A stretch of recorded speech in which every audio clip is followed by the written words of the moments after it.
Creating a specific quirk for your character can be a really helpful way to make them feel more real for the readers, like a specific detail about them, or a certain item that can be associated with them. For example, in the Raven cycle, the character of Gansey chews mint leaves and has mint plants, and that's like a really specific detail about him that just makes him feel that bit more real.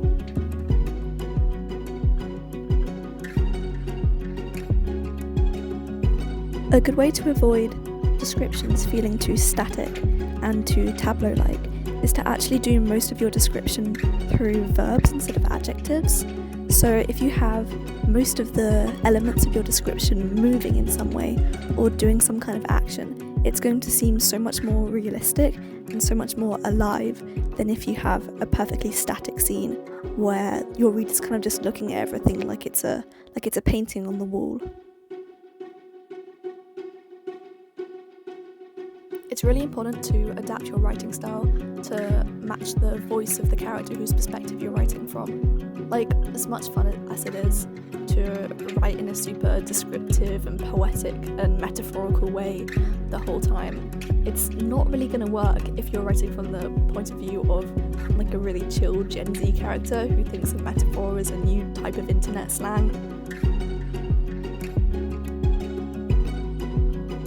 To ground your reader in the character's body, it's really important to include lots of sensory description, not just of the world around them, but also of their internal state.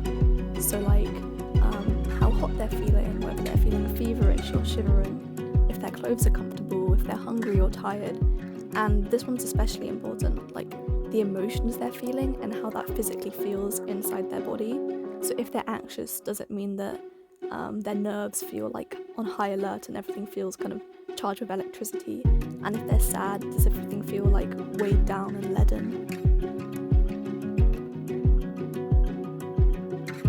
You need to strike a delicate balance between your description, your action sections, and your character internal monologue and their thoughts.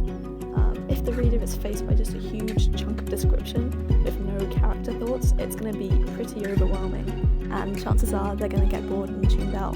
Same thing goes for internal monologue. If you're faced with just a massive chunk of internal monologue, you're going to be really disorientated because you're not going to know what's going on or how to picture the surroundings in your head.